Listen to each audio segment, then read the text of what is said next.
ഓം നമോ ഭഗവതേ വാസുദേവായ. ഓം നമോ ഭഗവതേ വാസുദേവായ. ഓം നമോ ഭഗവതേ വാസുദേവായ. നാരായണം നമസ്കൃത്യ നരം ചൈവ നരോത്തമം ദേവീം സരസ്വതീം വ്യാസം തതോ ജയമുദീരയ. നഷ്ടപ്രായേഷു അഭദ്രേഷു നിത്യം ഭാഗവത സേവയാ ഭഗവതി ഉത്തമ ശ്ലോകേ ഭക്തിർഭവതി നൈഷ്ഠികി.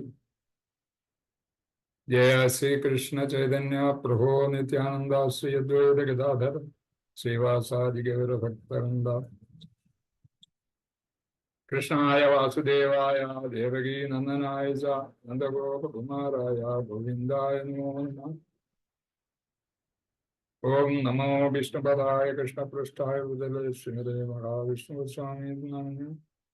നമോ ഓം വിഷ്ണുപദായ കൃഷ്ണപൃഷ്ഠായ ഭൂതലേ ശ്രീമതേ ഭക്തിവേദാന്ത സ്വാമിനേ നാമിനേ. നമസ്തേ സാരസ്വതേ ദേവേ ഗൗരവാണി പ്രചാരണേ നിർവിശേഷ ശൂന്യവാദി പാശ്ചാത്യദേശധാരണ.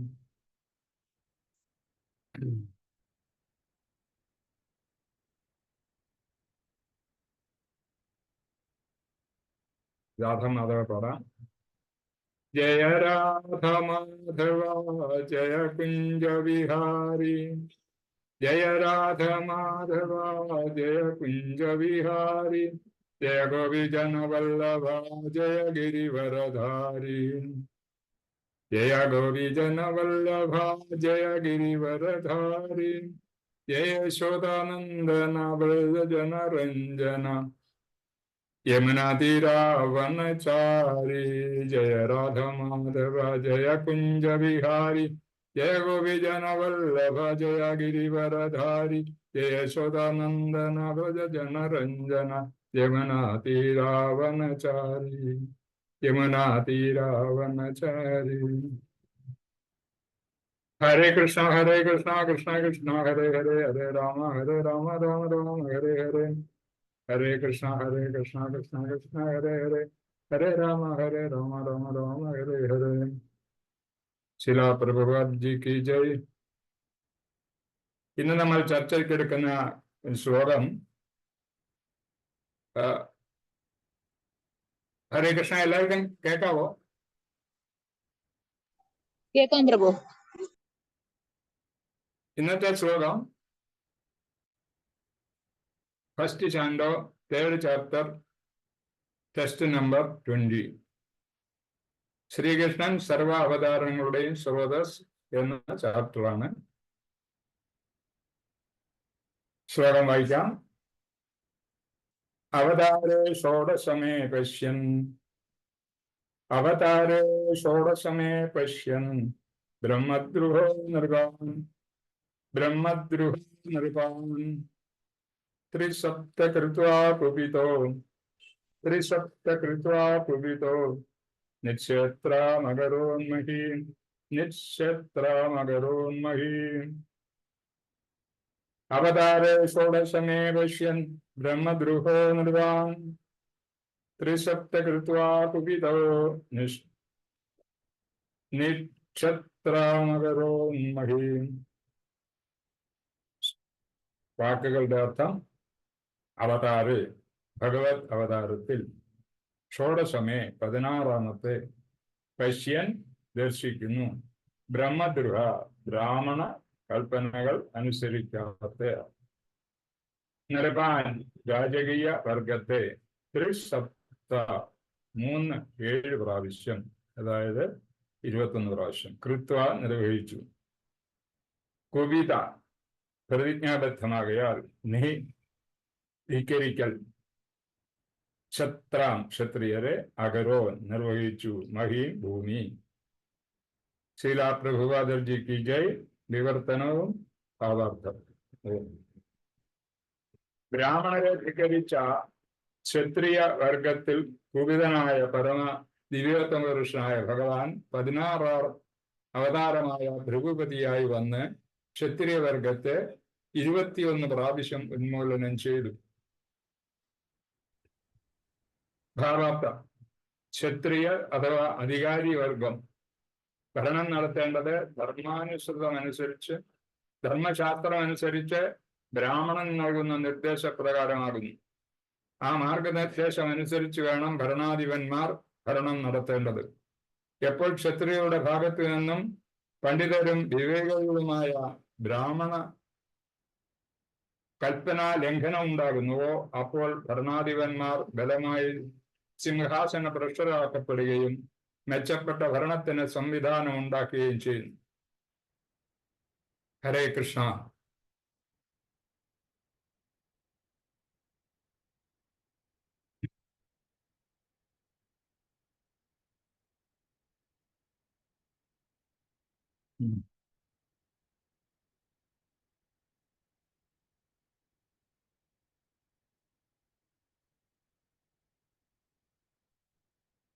ഓം അജ്ഞാനതിമിരാന്തസ്യ ജ്ഞാനാഞ്ജനശലാകയാ ചക്ഷുരുന്മീലിതം യേന തസ്മൈ ശ്രീ ഗുരുവേ നമഃ. ശ്രീചൈതന്യമനോഭീഷ്ടം സ്ഥാപിതം യേന ഭൂതലേ സ്വയം രൂപകഥാമഹ്യം ദദാതി സ്വപദാന്തികം. വന്ദേഹം ശ്രീഗുരൂൻ ശ്രീയുതപദകമലം ശ്രീഗുരൂൻ വൈഷ്ണവാംശ ശ്രീരൂപം സാഗരജാതം സഗഗണ രഘുനാഥാന്യതം തം സജീവം സദ്വൈതം സാവധൂതം പരിജനസഹിതം കൃഷ്ണ ചൈതന്യദേവം ശ്രീ രാധാകൃഷ്ണപാദാൻ സഹഗണലളിതാ ശ്രീ വിശാഖാന്വിതം. ഹേ കൃഷ്ണ കരുണാ സിന്ധോ ദീനബന്ധോ ജഗത്പദേ ഗോപേശ ഗോപികാകാന്ത രാധാകാന്ത നമസ്തുതേ. തപ്തകാഞ്ചന ഗൗരാംഗീ രാധേ വൃന്ദാവനേശ്വരി വൃഷഭാനുസുതേ ദേവി പ്രണമാമി ഹരിപ്രിയേ. വഞ്ചാകൽപതരുഭ്യശ്ച കൃപാ സിന്ധുഭ്യേവ പതിതാനാം പാവനേഭ്യോ വൈഷ്ണവേഭ്യോ നമോ നമഃ. ജയ ശ്രീകൃഷ്ണ ചൈതന്യ പ്രഭോ നിത്യാനന്ദ ശ്രീ അദ്വൈത ഗദാധര ശ്രീവാസാദി ഗൗരഭക്തവൃന്ദ. ഹരേ കൃഷ്ണ കൃഷ്ണ കൃഷ്ണ ഹരേ ഹരേ ഹരേ രാമ രാമ രാമ ഹരേ ഹരേ.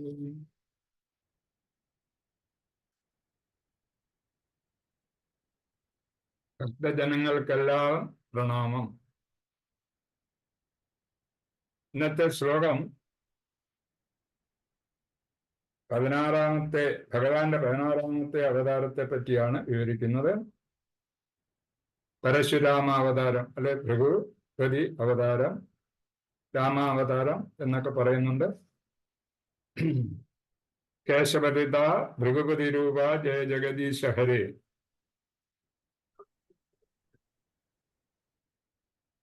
അതാണ് ഈ അവതാരം. ഇതിനെപ്പറ്റി അവതാരങ്ങൾ എന്തിന് എടുക്കുന്നു എന്നുള്ളതും ഏതെല്ലാം അവതാരം എടുത്തെന്നുള്ളതും നമ്മൾ ഇതുവരെ 16-ാമത്തെ അവതാരത്തെ പറ്റിയാണ് പറയുന്നത്. ഇതിനെപ്പറ്റിയെല്ലാം മുൻപ് വിവരിച്ചിട്ടുള്ളതാണ്. ഇത് വിവരിക്കുന്നത് നമ്മുടെ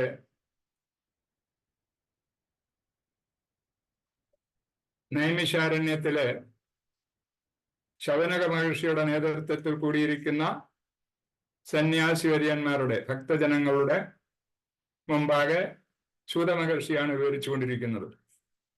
ആ സൂതമഹർഷി എങ്ങനെ ഇത് വിവരിക്കാൻ തക്ക യോഗ്യനായി എന്നുള്ളത് പരീക്ഷിത്ത് മഹാരാജാവിന്റെ സന്നിധിയിൽ ശുകദേവ മഹർഷി പരീക്ഷിത്ത് മഹാരാജാവിന് നമ്മുടെ ഭാഗവതം ഉപദേശിച്ചു കൊടുക്കുന്നുണ്ടായിരുന്നു. ആ സമയത്ത് അദ്ദേഹം ശരിക്കും അത് കേട്ടിട്ട് പിന്നീട് നൈമിഷാരണ്യത്തിൽ ശൗനക മഹർഷി സംഘടിപ്പിച്ച ആ യോഗത്തിൽ വെച്ച് സൂത മഹർഷി എല്ലാവർക്കും വേണ്ടി ഉപദേശിക്കുന്നതാണിത്.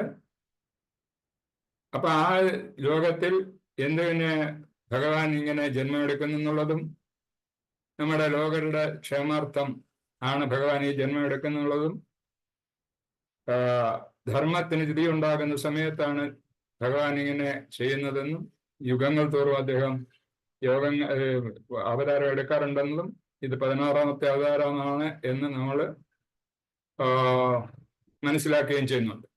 അപ്പൊ അതിനെപ്പറ്റി അങ്ങോട്ട് കൂടുതൽ വിശദീകരിക്കേണ്ട ആവശ്യമില്ല. പ്രഭുപാദർജി ഇതിനെപ്പറ്റി പറയുന്നത്, അതായത് അന്നത്തെ കാലത്ത് ഭാഗവതത്തിൽ വിവരിച്ചിട്ട കാലങ്ങളുണ്ട്. ആ കാലഘട്ടത്തിൽ ഭരണവർഗമായ ക്ഷത്രിയ ബ്രാഹ്മണരുടെ ഉപദേശങ്ങൾ അനുസരിച്ചായിരുന്നു ഭരണം നടത്തിക്കൊണ്ടിരുന്നത്. അപ്പൊ അങ്ങനെയുള്ള ബ്രാഹ്മണൻ എന്ന് വെച്ചാൽ അവരെ ജനങ്ങളുടെ ക്ഷേമത്തിന് വേണ്ടി ഉള്ള കാര്യങ്ങളെ അവർ ഉപദേശിച്ചു കൊടുക്കാറുള്ളൂ. ജനങ്ങൾ മാത്രമല്ല, പ്രജകൾ എന്ന് പറയുമ്പോൾ ലോകത്തിലെ പ്രജകൾ ഒരു ചക്രവർത്തിയുടെ കീഴിൽ പ്രജകൾ എന്ന് പറയുന്നതിൽ എല്ലാ ജീവസത്തകളും ജീവനുള്ളതും അല്ലാതുള്ളതും എല്ലാം തന്നെ അദ്ദേഹത്തിന്റെ പ്രജകളായിട്ട് വരുന്നു. മനുഷ്യരും മൃഗങ്ങളും സസ്യങ്ങളും വൃക്ഷങ്ങളും ഒക്കെ തന്നെ അദ്ദേഹത്തിന്റെ പ്രജകളായിരിക്കും. ആ പ്രജകളുടെ ക്ഷേമത്തിന് വേണ്ടി ഉള്ള ഭരണമായിരിക്കും അന്നത്തെ ചക്രവർത്തിമാർ നടത്തിക്കൊണ്ടിരിക്കേണ്ടത്. അതിനെ അവര് ഉപദേശിച്ചു കൊണ്ടിരുന്നത് ശ്രേഷ്ഠരായ ബ്രാഹ്മണർ തന്നെയായിരുന്നു. അപ്പൊ അവരുടെ ഉദ്ദേശവും ഈ ജനങ്ങളുടെ ക്ഷേമം തന്നെയായിരുന്നു. അതുപോലെ തന്നെ അവരുടെ പ്രജകളുടെ ക്ഷേമം തന്നെയായിരുന്നു. അന്ന് ഇതുപോലെ ജനാധിപത്യമോ സോഷ്യലിസമോ ഒന്നും ഇല്ലായിരുന്നു. എല്ലാവരും വൈദിക വിധി പ്രകാരമുള്ള ജീവിതമാണ് നയിച്ചിരുന്നത്. അതിന് കാരണം വൈദിക ജീവിതം നയിക്കാനുള്ള വിദ്യാഭ്യാസമാണെന്ന് ബ്രാഹ്മണർ അല്ലെങ്കിൽ ക്ഷത്രിയർ നടത്തിയത്, ബ്രാഹ്മണർ ഉപദേശിച്ചു കൊണ്ടിരുന്നതും. അപ്പൊ അങ്ങനെ ഈ ബ്രാഹ്മണരുടെ ഉപദേശത്താൽ അന്ന് ഭരണം നടന്നുകൊണ്ടിരുന്നു. അതിനുള്ള ആ വൈദിക വിധി പ്രകാരം ജനങ്ങളെ വളർത്തിയെടുക്കുന്നതിന് വേണ്ടിയിട്ടുള്ള വിദ്യാഭ്യാസവും അന്ന് ഈ ബ്രാഹ്മണർ മുഖേന നടത്തിക്കൊണ്ടിരുന്നു. ആ വിദ്യാഭ്യാസം നടത്താനും അവരുടെ പ്രജകൾക്ക് വേണ്ട വിധത്തിലുള്ള ഉപദേശം കൊടുക്കാനും ഈ രാജാവിനെ ഉപദേശിക്കുന്ന മാതിരി തന്നെ ചെറിയ സമൂഹങ്ങളെ ഉപദേശിക്കുന്നതിനും ബ്രാഹ്മണർ തന്നെ അന്ന് ഉണ്ടായിരുന്നു. നമ്മുടെ വർണ്ണവ്യവസ്ഥ അനുസരിച്ച് അന്ന് മുതലുള്ളതാണ് വർണ്ണവ്യവസ്ഥ. ആ വർണ്ണവ്യവസ്ഥ അനുസരിച്ച് ഓരോ വർണ്ണത്തിൽപ്പെട്ടവർക്ക് പ്രത്യേകം അവരൊക്കെ ചുമതലപ്പെടുത്തിയിട്ടുണ്ട്. അവരുടെ സ്വഭാവം അല്ലെ അവരുടെ ഗുണഗണങ്ങൾ അനുസരിച്ച് ആണ് അന്ന് നമ്മള് വർണ്ണവ്യവസ്ഥ ഉണ്ടാക്കിയിരിക്കുന്നത്. ആ വർണ്ണവ്യവസ്ഥയിൽ 4 വിധത്തിലുള്ള വർണ്ണങ്ങൾ ഉണ്ടായിരുന്നു. ക്ഷത്രിയർ, വൈശ്യർ, ശൂദ്രർ, ബ്രാഹ്മണർ, ക്ഷത്രിയർ, വൈശ്യർ, ശൂദ്രർ, ഇങ്ങനെ. അപ്പൊ ഓരോ വർണ്ണങ്ങൾക്കും ഓരോ വിധത്തിലുള്ള സ്വഭാവ ഗുണങ്ങൾ ഉണ്ടായിരുന്നു. ക്ഷത്രിയർ രാജ്യഭരണം നടത്തുന്നു, ബ്രാഹ്മണർ അവരെ ഉപദേശിക്കുകയും ജനങ്ങൾക്ക് വേണ്ടുന്ന വിദ്യാഭ്യാസം കൊടുക്കുകയും ചെയ്തുകൊണ്ടിരുന്നു. അതേമാതിരി വൈശ്യർ നമ്മുടെ സാമ്പത്തിക ഭദ്രത നിലനിർത്തുന്നതിന് വേണ്ടി ഗോക്കളെ വളർത്തുകയും അതിനുവേണ്ട സംരക്ഷണം കൃഷിയും മറ്റും ചെയ്തുകൊണ്ടിരുന്നു. ശൂദ്രർ ഇവർക്ക് വേണ്ടുന്ന സഹായം ചെയ്യുന്നതിന് അവർക്ക് സ്വന്തമായ ഭൂമിയോ അവർക്ക് സ്വന്തം അങ്ങനെ ഒന്നും ഇല്ലാത്ത കാരണത്താൽ അവർ ഇവരുടെയൊക്കെ വേണ്ടുന്ന സഹായ സഹകരണങ്ങൾ ചെയ്തുകൊണ്ടിരുന്നു ആ കാലത്ത്. എങ്കിലും ഈ ശൂദ്രരും ബ്രാഹ്മണരും അവരുടെ ദിനചര്യകളിൽ അങ്ങനെ ഭേദഗത്യങ്ങളൊന്നും ഇല്ലായിരുന്നു എന്നാണ് പറയുന്നത്. ഇന്നും അതുപോലെ തന്നെ വിദ്യാഭ്യാസം നടത്തുന്നുണ്ട്. ജനങ്ങളുടെ ഉന്നതിക്ക് വേണ്ടി ഭരണകർത്താക്കൾ ശ്രമിക്കുന്നുണ്ട്. അവരുടെ ഏതു വിധത്തിലുള്ളവരെ ഉയർത്തിക്കൊണ്ടുവരണം. പട്ടിണി പാവങ്ങളായിരുന്നു ഉണ്ടായി കലിയുഗത്തിൽ വളരെയധികം ഉണ്ടായിരുന്നു. അവരെയൊക്കെ ഉയർത്തിയെടുക്കാൻ വേണ്ടി ജനക്ഷേമകരമായ പ്രവർത്തനം ഇന്നത്തെ ഭരണകർത്താക്കളും ചെയ്യുന്നുണ്ട്. പക്ഷേ അവർക്ക് തന്നെ മനസ്സിലാകുന്നില്ല ഏത് വിധത്തിൽ ഇത് നന്നാക്കി എടുക്കണമെന്നുള്ളത്. അപ്പൊ അത് ശരിയല്ലാത്ത കാരണത്താൽ ഇന്ന് അസ്വസ്ഥതകളും അക്രമങ്ങളും അനീതിയും ഒക്കെ നടന്നുകൊണ്ടേയിരിക്കും.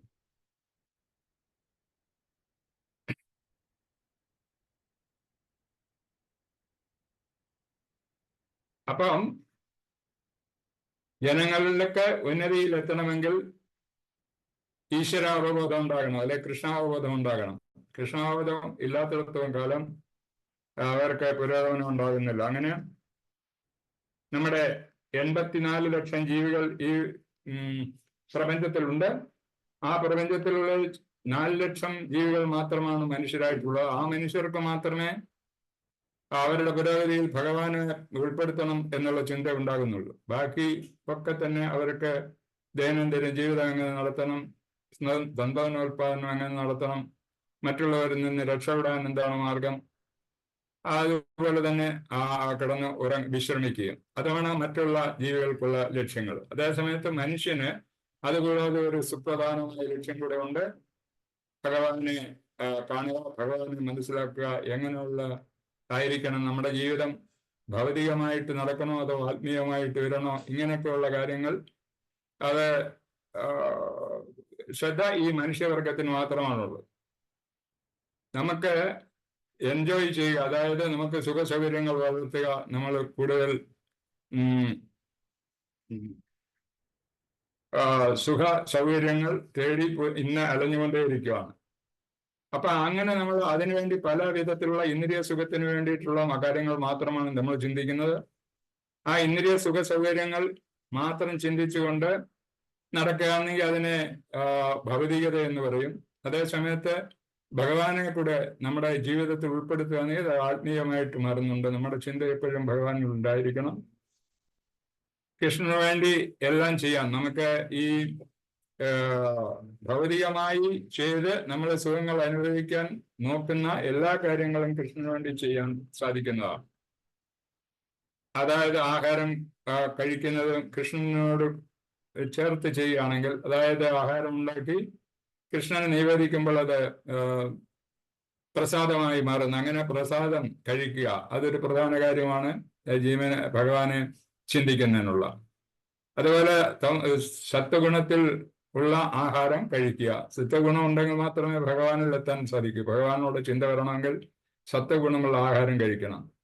അങ്ങനെ ഓരോ കാര്യങ്ങളും കൃഷ്ണന് വേണ്ടി പാട്ട് പാടുക. നമുക്ക് പാട്ട് കേൾക്കുന്നതിനും സിനിമാ ഗാനങ്ങൾ കേൾക്കുന്നതിനും വളരെ ആർത്തിയുണ്ടല്ലോ. അതേമാതിരി കൃഷ്ണനെ പറ്റിയുള്ള ഗാനങ്ങൾ, മനോഹരങ്ങളായ ഗാനങ്ങളുണ്ട്. കൃഷ്ണന്റെ ഗാനങ്ങൾ കേൾക്കുക.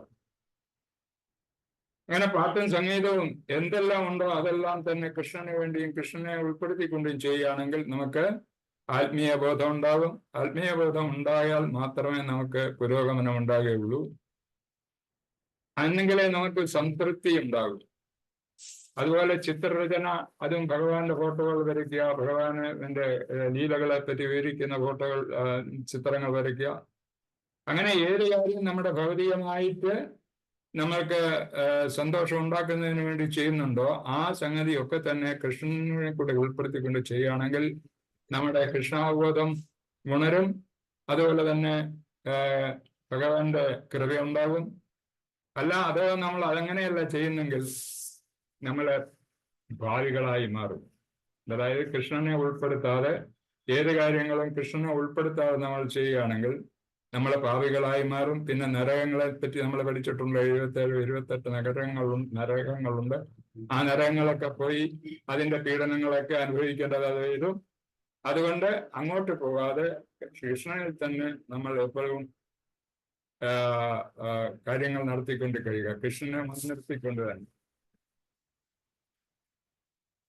അതുപോലെ തന്നെ രാജാക്കന്മാർ പിതൃസ്വത്ത് എന്ന് കരുതിക്കൊണ്ടായിരുന്നു അന്ന് ഭരണം നടത്തിക്കൊണ്ടിരുന്നത്, രാജ്യഭാരം നടത്താൻ. അന്നത്തെ ബ്രാഹ്മണരുടെ ഉപദേശപ്രകാരം അവർ നേർവഴിക്ക് ചിലരൊക്കെ നടന്നിരുന്നു. അങ്ങനെ നടക്കാത്തവരെ നിഷ്കാസനം ചെയ്യാനുള്ള അധികാരവും ഈ ബ്രാഹ്മണർക്കും അന്നുണ്ടായിരുന്നു.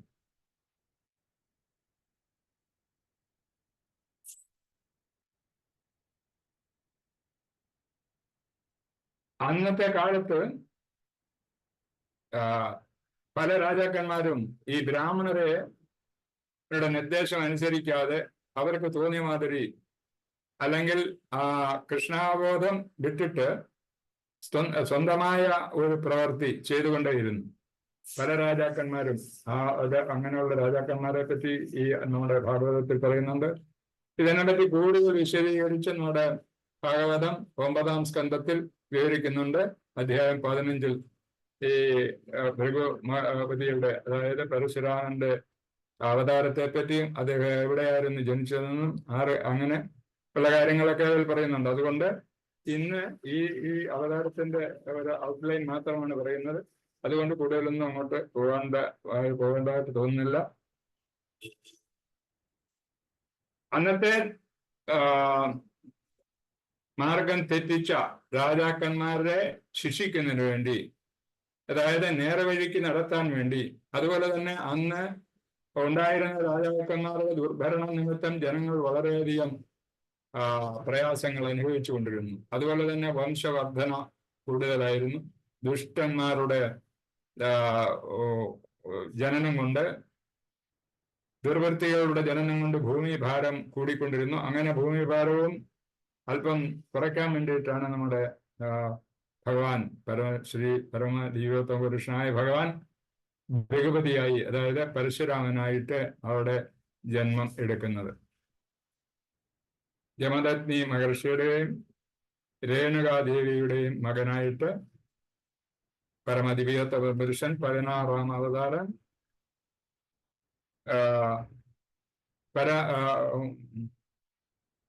യമദഗ്നി മഹർഷിയുടെയും രേണുകാ ദേവിയുടെയും പുത്രനായി 16-ാം അവതാരമായി അവതരിച്ചു. ക്ഷത്രിയര് 21 പ്രാവശ്യം ഉന്മൂലനം ചെയ്തു. പരശുരാമൻ അല്ലെങ്കിൽ രാമൻ, ഭൃഗുപതി, യമദഗ്നിയുടെ മകൻ എന്നൊക്കെ പറയുന്നുണ്ട് അദ്ദേഹത്തിനെ പറ്റി. അങ്ങനെ അതാണ് ഇന്നത്തെ അധ്യായത്തിന്റെ, ഇന്നത്തെ ശ്ലോകത്തിന്റെ ചുരുക്കം. പക്ഷേ ഈ രാജാക്കന്മാരെ നിഷ്കാസനം ചെയ്യുമായിരുന്നെങ്കിൽ തന്നെയും ഈ ബ്രാഹ്മണർ ഒരിക്കലും സിംഹാസനത്തിലിരിക്കാൻ ആഗ്രഹിച്ചിരുന്നില്ല. അവരെ രാജാക്കന്മാരെ നേർവഴിക്ക് നടത്തുക എന്നുള്ളതല്ലാതെ അവർക്കൊരു വിധത്തിലും ഇന്നത്തെ മാതിരി ഏത് അവസരം കിട്ടിയാലും ഉടനെ ആ കസേര കയറിയിരിക്കാനുള്ള മോഹമാണ് ഇന്നത്തെ ശൂദ്രരായ ഭരണകർത്താക്കളാണ് ഇന്ന് ഭരിക്കുന്നത്. അവർക്ക് ആ ശൂദ്ര രാജാക്കന്മാരുടെ ഭാവിയിൽ ഉണ്ടാകുന്ന കുറ്റങ്ങളെ പറ്റി എല്ലാം ഭാഗവതത്തിൽ നമ്മൾ പഠിച്ചിട്ടുണ്ട്, പഠിക്കാൻ സാധിക്കുന്നതാണ്. അപ്പൊ ആ വിധത്തിലുള്ള ശൂദ്രന്മാരുടെ ഒരു വിഭാഗമാണ് ഇന്ന് നമ്മളെ നിയന്ത്രിച്ചുകൊണ്ടിരിക്കുന്നത്, അല്ലെങ്കിൽ ഭരണകർത്താക്കളായി നമുക്ക് ഭരണം നടത്തിക്കൊണ്ടിരിക്കുന്നത്. അപ്പൊ അതിലുണ്ടാകുന്ന പ്രയാസങ്ങളും ബദ്ധപ്പാടുകളും ഒക്കെ തന്നെയാണ് ഇന്ന് നമ്മുടെ സമൂഹത്തിന് മുമ്പ് കാണുന്നതും അയൽ രാജ്യങ്ങളിൽ കാണുന്നതും അതുതന്നെയാണ്. പല രാജ്യങ്ങൾ, നമ്മുടെ ഭാരതത്തിനോട് ചേർന്ന് കിടക്കുന്ന പല രാജ്യങ്ങളിലും ഇങ്ങനെയുള്ള മൂല്യച്യുതി ഉണ്ടായ ഭരണകർത്താക്കൾ കാരണം പല പ്രശ്നങ്ങൾ ഉണ്ടായിക്കൊണ്ടിരിക്കുകയാണ്. അപ്പൊ അതിലൊക്കെ മാറ്റം വരണമെങ്കിൽ കൃഷ്ണാവബോധമുള്ള ഒരു സമൂഹത്തെ നമുക്ക് കെട്ടിപ്പടുത്തെങ്കിൽ മാത്രമേ പറ്റൂ. അങ്ങനെ നമ്മുടെ ഭൃഗുപതി അല്ലെങ്കിൽ പരശുരാമൻ ജന്മമെടുത്തതിന് ശേഷം 21 പ്രാവശ്യം ദുഷ്ടരായ ക്ഷത്രിയരെ കൊന്നൊടുക്കുകയുണ്ടായി. അവരുടെ രക്തം കൊണ്ട് നമ്മുടെ ഈ പരിപാവനമായ ഭൂമിയെ കഴുകി വൃത്തിയാക്കി എന്നാണ് പറയുന്നത്.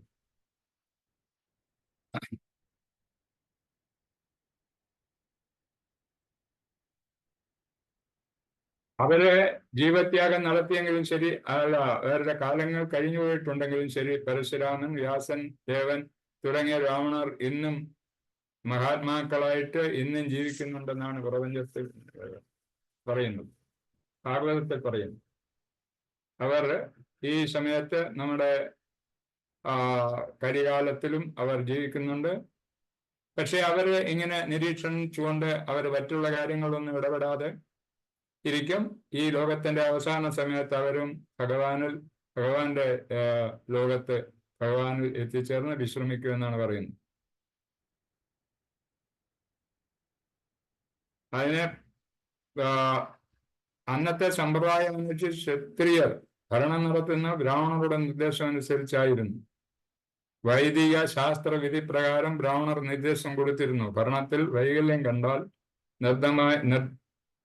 നിർബന്ധമായും ആ രാജാക്കന്മാരെ നിഷ്കാസനം ചെയ്യുമായിരുന്നു.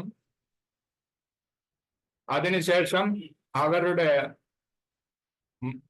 മക്കൾ ഉണ്ടെങ്കിൽ അവരെ ഭരണത്തിൽ ഏറ്റുമായിരുന്നു. അതിനുശേഷം അവർ ഭരണകർത്താക്കൾ ആകാൻ വേണ്ടി യോഗ്യതയില്ലാത്തവരാണെന്നെങ്കിൽ അവർക്ക് വേണ്ടുന്ന ഉപദേശങ്ങൾ കൊടുത്ത് അവരെ പ്രാപ്തരാക്കി ഭരണ നൈപുണ്യം അവർക്കുണ്ടാക്കുകയും അങ്ങനെ പ്രജകളെ വേണ്ട വിധത്തിൽ സംരക്ഷിക്കാനുള്ള ഉത്തരവാദിത്വം അവർക്കുണ്ടാകുകയും ചെയ്യുമായിരുന്നു. അങ്ങനെയാണ് അന്നത്തെ കാലത്ത് ബ്രാഹ്മണന്മാരുടെ ഒരു നേതൃത്വം. ആ ബ്രാഹ്മണന്മാരുടെ, അതായത് ബ്രാഹ്മണർ എന്ന് പറഞ്ഞാൽ നമ്മുടെ ജാതീയമായിട്ട് ബ്രാഹ്മണർ ഉണ്ട്. പക്ഷെ ആ ബ്രാഹ്മണരെ പറ്റി അല്ല ഉദ്ദേശിക്കുന്നത്. ബ്രാഹ്മണ്യത്വം, അതായത് എല്ലാ വിവരങ്ങളും അറിയുന്ന ശ്രേഷ്ഠരായ വ്യക്തികൾ. അവർ ഏത് കുലത്തിൽ നിന്നായാലും ശരി, വിവരങ്ങൾ, അതായത് ജ്ഞാനവും വിജ്ഞാനവും സമ്പൂർണമായി കഴിയുമ്പം അവരെ ആണ് ബ്രാഹ്മണനായിട്ട് കണക്കാക്കുന്നത്. ആ ബ്രാഹ്മണരുടെ ഉപദേശപ്രകാരമായിരുന്നു അന്നത്തെ ഭരണകർത്താക്കൾ ഭരിച്ചുകൊണ്ടിരുന്നത്. എന്നിട്ടും കർത്തവ്യർജുനനെ പോലുള്ള രാജാക്കന്മാർക്ക് തെറ്റുകൾ പറ്റുകയും ആ രാജാക്കന്മാരുടെ പരമ്പര തന്നെ നമ്മുടെ പരശുരാമനാൽ നശിപ്പിക്കപ്പെടുകയും ചെയ്യുന്നുണ്ട്. അപ്പൊ ആ കഥകളൊക്കെ പിന്നെ നമുക്ക് പഠിക്കാനുണ്ട്. അതുകൊണ്ട് ഇപ്പൊ വിവരിക്കേണ്ട കാര്യമില്ലെന്ന് തോന്നുന്നു.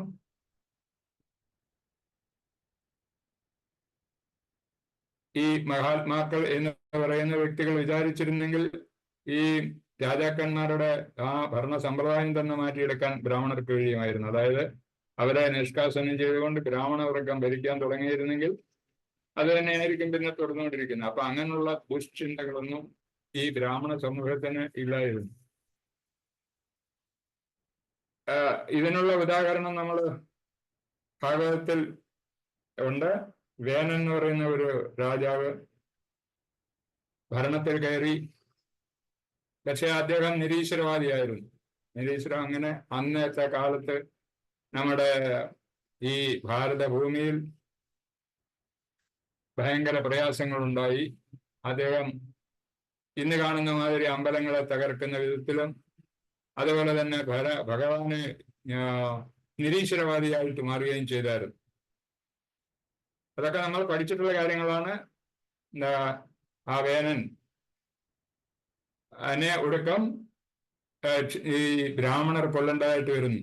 കാരണം അദ്ദേഹത്തിനെ കൊണ്ട് സഹിക്കവയ്യാതായി. ഈ ഭൂമിക്ക് തന്നെ ഭാരമാകുകയും ഭൂമിയിലെ അനീതിയും അക്രമവും നിരീശ്വരവാദവും നമ്മുടെ പ്രാർത്ഥനാലയങ്ങളൊക്കെ നശിപ്പിക്കുകയും ഒക്കെ ചെയ്തു. ബ്രാഹ്മണരെ ശിക്ഷിക്കുകയും കണ്ടവാനം ശിക്ഷിക്കുകയും ആക്രമിക്കുകയും ജനദ്രോഹപരമായ പ്രവർത്തികൾ ചെയ്യുകയും ഒക്കെ ചെയ്തിരുന്ന ആ രാജാവ്. അങ്ങനെ ആ രാജാവിനെ ബ്രാഹ്മണ സമൂഹം, അതായത് നേർവഴിക്ക് നടത്തേണ്ടുന്ന ആ ബ്രാഹ്മണർ തന്നെ അവരെ വേനൻ ചക്രവർത്തിയെ കൊല്ലുകയും അതിനുശേഷം അവര് മന്ത്രദ്വാര അദ്ദേഹത്തിന്റെ ശരീരത്തിൽ നിന്നും പൃഥു മഹർഷിയെ പൃഥു എന്ന് പറയുന്ന രാജാവ്, അദ്ദേഹം തന്നെ ഭഗവാന്റെ ഒരു അവതാരമായിരുന്നു പൃഥു ചക്രവർത്തി. അത് നമുക്ക് പഠിക്കാനുണ്ട്. അപ്പൊ അതൊക്കെ അങ്ങനെ ചെയ്യാൻ പോലും അന്നത്തെ ബ്രാഹ്മണർക്ക് അവകാശം ഉണ്ടായിരുന്നു. അതിനാൽ സമൂഹവും നന്നായിക്കൊണ്ടിരുന്നു. പക്ഷെ ഇന്ന് അതിനെ അതുപോലെ നിയന്ത്രിക്കുന്നതിനോ ഒന്നും തന്നെ ഇവിടെ നമുക്ക് ആളില്ല. ഇപ്പൊ നമ്മുടെ ഭരണം നിയന്ത്രിക്കുന്നത് പറയുന്നത് പ്രസിഡന്റ് ആണെന്നാണ് പറയുന്നത്. പക്ഷെ പ്രസിഡന്റാണ് പരമോന്നതൻ, ഇവിടുത്തെ ഭരണകർത്താവ്. പക്ഷെ അദ്ദേഹത്തിന് തനതായിട്ട് സ്വന്തമായിട്ട് യാതൊന്നും ചെയ്യാൻ പറ്റില്ല. നമുക്കിന്ന് ഷോർട്ട് റോസ് നിർബന്ധമായി നിർത്തണമെന്ന് പറഞ്ഞാൽ ആ നമ്മുടെ പ്രസിഡന്റിന് യാതൊന്നും തന്നെ ചെയ്യാൻ പറ്റിയില്ല എന്നാണ് നമ്മുടെ പ്രഭാകർജി ഇതിന്റെ വിവരണത്തിൽ പറയുന്നു, ഈ ശ്ലോകത്തിന്റെ വിവരണത്തിൽ പറയുന്നു. അപ്പൊ അങ്ങനെ നിർജ്ജീവമായിട്ടുള്ള മേധാവികളാണ് ഭരണത്തെ നിയന്ത്രിക്കുന്നത്. അതായത് അവർക്ക് ചെയ്യാനുള്ള അധികാരങ്ങളില്ല. വെറും പേപ്പറിൽ ഉൾപ്പെടുക, അല്ലെങ്കിൽ അങ്ങനെ ഒരു റബ്ബർ സ്റ്റാമ്പ് മാതിരി അവിടെ ഇവിടെ ഇരിക്കാനുള്ള യോഗ്യത മാത്രമാണ് ഇന്നത്തെ ഭരണകർത്താക്കൾ. അതായത് ചില ഈ ബ്രാഹ്മണരുടെ ഭാഗത്താണ്, ബ്രാഹ്മണർ ഉദ്ദേശിച്ചുകൊണ്ടിരുന്ന സ്ഥലത്താണ് ഇന്നത്തെ പ്രസിഡന്റും മറ്റും ഇരിക്കുന്നത്. പക്ഷെ പ്രസിഡന്റിന് മന്ത്രിമാരെ നിയന്ത്രിക്കാനുള്ള അധികാരം ഇല്ല. പിന്നെ അവർക്കുണ്ടെന്നാണ് പറയുക. അപ്പൊ അങ്ങനെയൊക്കെയുള്ള കുഴപ്പങ്ങൾ ഇന്നത്തെ ലോകത്ത് നമുക്ക് ഉണ്ടായിക്കൊണ്ടിരിക്കുന്നത്.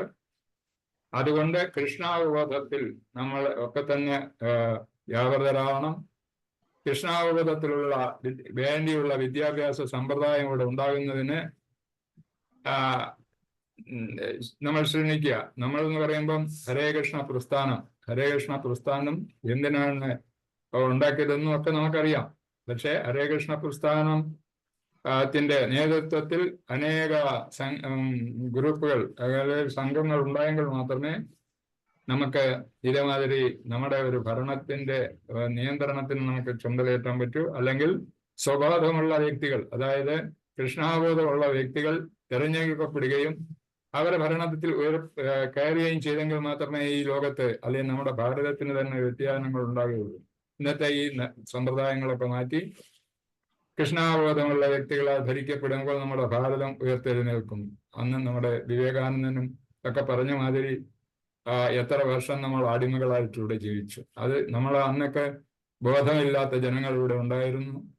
അപ്പൊ ആ ബോധം ഉണർത്തിയെടുക്കുന്നതിന് നമുക്ക് ആ സമയത്ത് ജന്മം കൊടുത്ത വിവേകാനന്ദന് അതേമാതിരിയുള്ള വ്യക്തികൾ, മഹത് വ്യക്തികൾ ഉണ്ടായ കാരണത്താൽ ഇന്ന് നമുക്ക് കുറേയൊക്കെ സ്വാതന്ത്ര്യം രാജ്യത്തിനുണ്ടായിട്ടുണ്ട്. അപ്പൊ അത് ഉണ്ടായതിന്റെ കാരണം അദ്ദേഹത്തിന് ആത്മീയമായിട്ട് പ്രവചനങ്ങൾ നടത്തി ജനങ്ങളെ സംഘടിപ്പിക്കാനുള്ള ഒരു ശേഷി അദ്ദേഹത്തിനുണ്ടായിരുന്നു. അപ്പൊ അതുകൊണ്ട് അദ്ദേഹത്തിന് മാതിരി വിവേകാനന്ദൻ മാതിരിയുള്ള വ്യക്തികൾ, മഹത് വ്യക്തികൾ നമ്മുടെ രാജ്യത്ത് ഉണ്ടാകണമെങ്കിൽ കൃഷ്ണാവബോധത്തിൽ കൂടെ മാത്രമേ സാധിക്കൂ.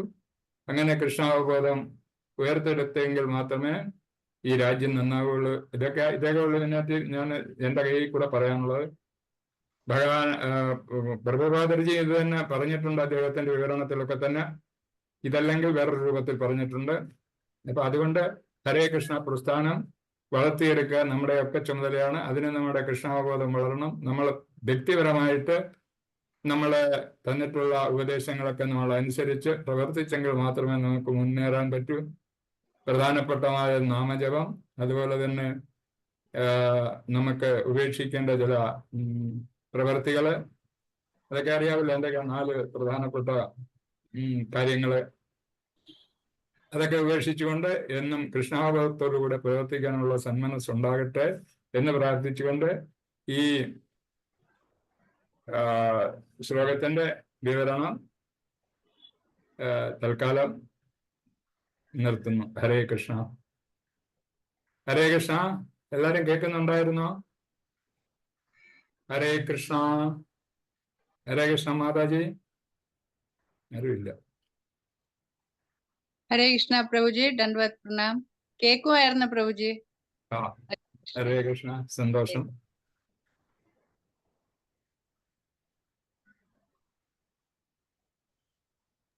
ഹരേ കൃഷ്ണ. നന്നായിരുന്നു പ്രഭു. ഹരേ കൃഷ്ണ. ഹരേ കൃഷ്ണ മാതാജി. സന്തോഷം.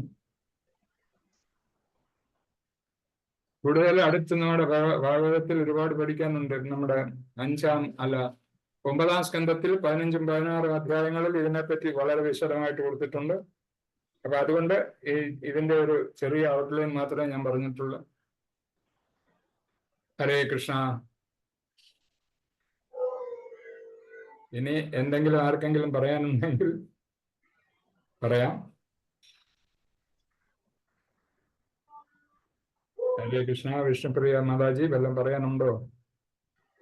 ഹരേ കൃഷ്ണ പ്രഭു. ഇല്ല പ്രഭു, അത്യാവശ്യം എല്ലാം പറഞ്ഞിട്ടുണ്ട്. ഹരേ കൃഷ്ണ. താങ്ക് യു പ്രഭു.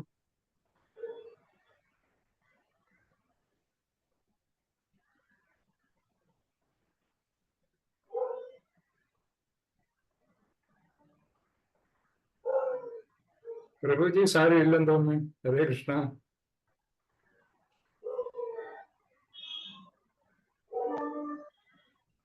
ഹരേ കൃഷ്ണ പ്രഭു. ഞാൻ ട്രെയിനിലാണ് പ്രഭു. പതിതമാണ്. പ്രഭു എന്തെങ്കിലും നന്നായിട്ട് തന്നെ പ്രഭു കവർ ചെയ്യുന്നല്ലോ പ്രഭു. 10 മിനിറ്റ് ഉണ്ട് പ്രഭു. എന്തെങ്കിലും? അല്ല പ്രഭു, ഞാന് ട്രെയിനിലാണ്. അതിന്റെ ശരി പ്രഭു. ഹരേ കൃഷ്ണ പ്രഭു. Thank you. നല്ല ക്ലാസ് ആയിരുന്നു. നന്ദി പ്രഭുജി. വളരെ നന്ദി. ഹരേ കൃഷ്ണ പ്രഭുജി. Thank you.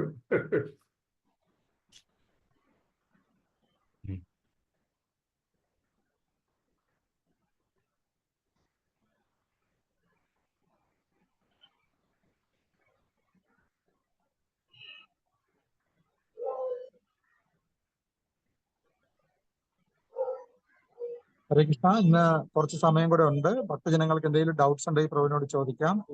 ഹരേ കൃഷ്ണ. നന്ദി. നന്ദി.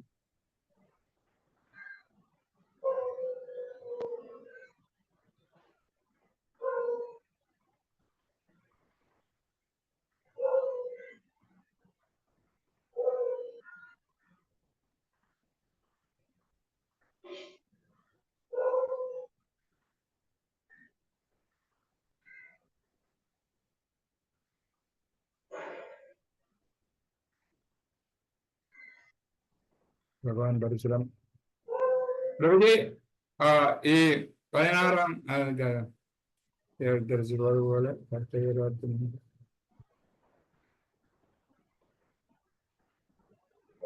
9-ാം സ്കന്ധം 16-ാം അധ്യായത്തിൽ ഭഗവാനെ പറ്റി ഈ ദൈവത്തിന്റെ അവതാരത്തെ പറ്റി വിവരിക്കുന്നുണ്ട്. അതൊക്കെ ജമദഗ്നി മഹർഷിയുടെ ഉത്ഭവത്തെ പറ്റിയൊക്കെ പറയുന്നുണ്ട്. അതൊന്നും ഞാൻ പറഞ്ഞിട്ടില്ല. 15 അത് വേണേ വായിക്കും. സമയം 15-ാം അധ്യായത്തിൽ പറയുന്നത് ഐലൻഡ് വംശത്തിലെ ഗാന്ധിയുടെ ചരിത്രം വിവരിക്കുന്നു. ഇതിനകത്ത് ഞാൻ പുസ്തകം വായിക്കട്ടെ, സമയമാവുമല്ലോ. ഹരേ കൃഷ്ണ, കേൾക്കണോ?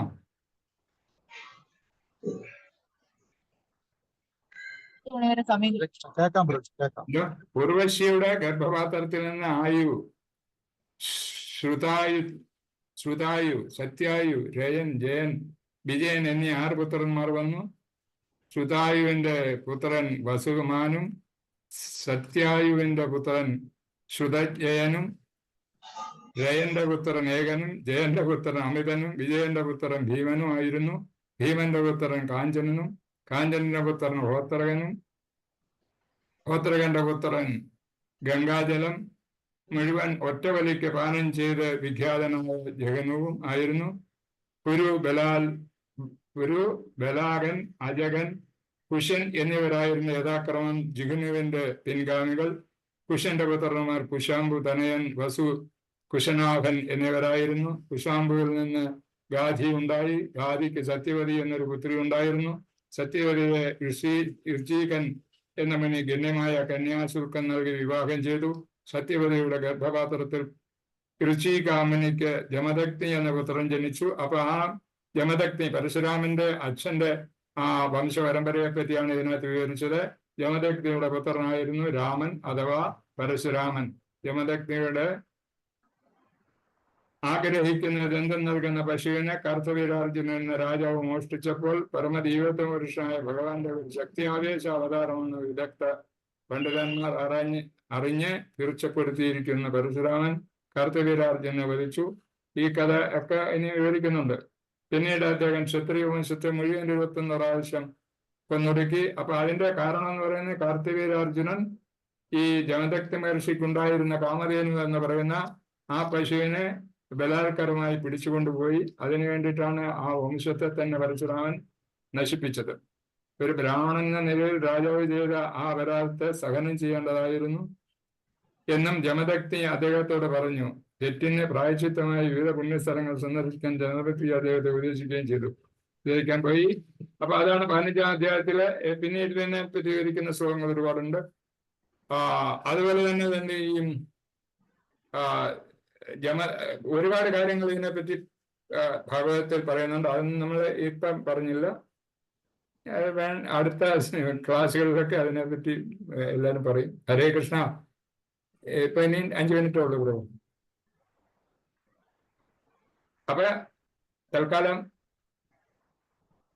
ഹരേ കൃഷ്ണ.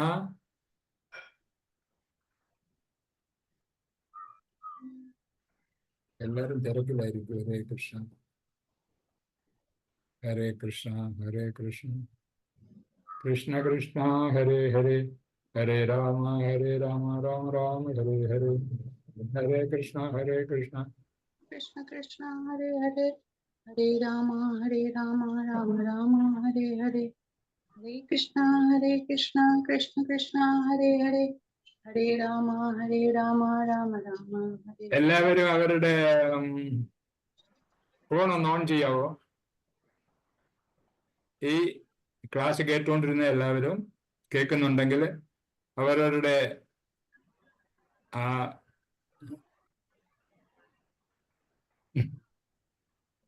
എല്ലാവരും ഉണ്ടെന്ന് അറിയാൻ വേണ്ടിട്ടാ. ഹരേ കൃഷ്ണ. ഒന്ന് ഓൺ ചെയ്ത് നമുക്കറിയാവില്ല എത്ര പേരുണ്ടായിരുന്നു. ഹരേ കൃഷ്ണ. സ്വയം ജ്യോതി.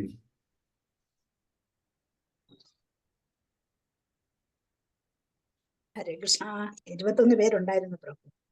അത് കാണുന്നുണ്ട്, പക്ഷെ എല്ലാരും ഉണ്ടോ എന്നറിയാം. ഇല്ല, ഇതിനെ കുറിച്ച് കൂടുതൽ ഇനിയും നമ്മൾ 5-ാം സ്കന്ധത്തിലും 9-ാം സ്കന്ധത്തിലും ഒക്കെ പഠിക്കുമല്ലോ പ്രഭു. ഇത്രയും പറയേണ്ട കാര്യം 9-ാം സ്കന്ധത്തിലുണ്ട്. ഉണ്ട്, ഇത് വിശദമായി പഠിക്കും. എഞ്ചിലും ഇത് ആ. മെൻഷൻ ചെയ്തിട്ടുണ്ട്. അപ്പൊ അതുകൊണ്ട് ഇത്രയും പറയേണ്ട കാര്യമേ ഉള്ളൂ ഇതിന്. കാരണം കൂടുതൽ നമ്മൾ ഇനി പഠിച്ച് വിവരിച്ച് പറയും ഇനി. ഹരേ കൃഷ്ണ. നമുക്ക് നിർത്താം പ്രഭു. ഹരേ കൃഷ്ണ. ശരി, അപ്പം നിർത്താം. മാതാജി അങ്ങ് പോയോ? നമ്മുടെ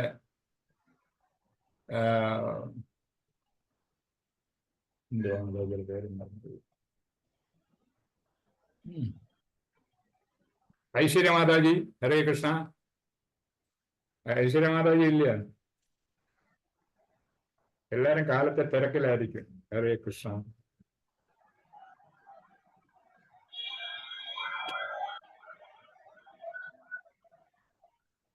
ഹരേ കൃഷ്ണ. ഹരേ കൃഷ്ണ.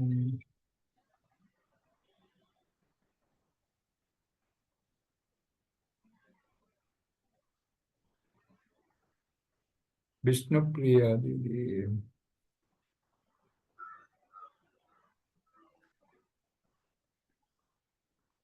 ഐശ്വര്യ മാതാജി. ഹരേ കൃഷ്ണ. ബിസി ആയിരിക്കും പ്രഭു. പ്രഭു അങ്ങ് നിർത്തിക്കോളൂ. അപ്പൊ നിർത്തിയേക്കാം. ഓക്കെ. അവരൊക്കെ കുട്ടികളെയും കൊണ്ടൊക്കെ പോയിരിക്കുകയായിരിക്കും സ്കൂളിലേക്ക്. ആ.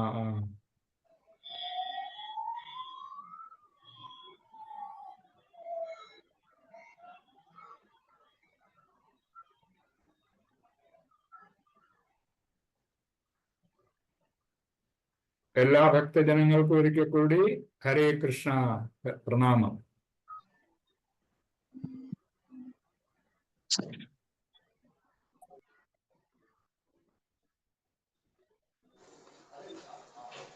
ഹരേ കൃഷ്ണ. ഹരേ കൃഷ്ണ പ്രഭു.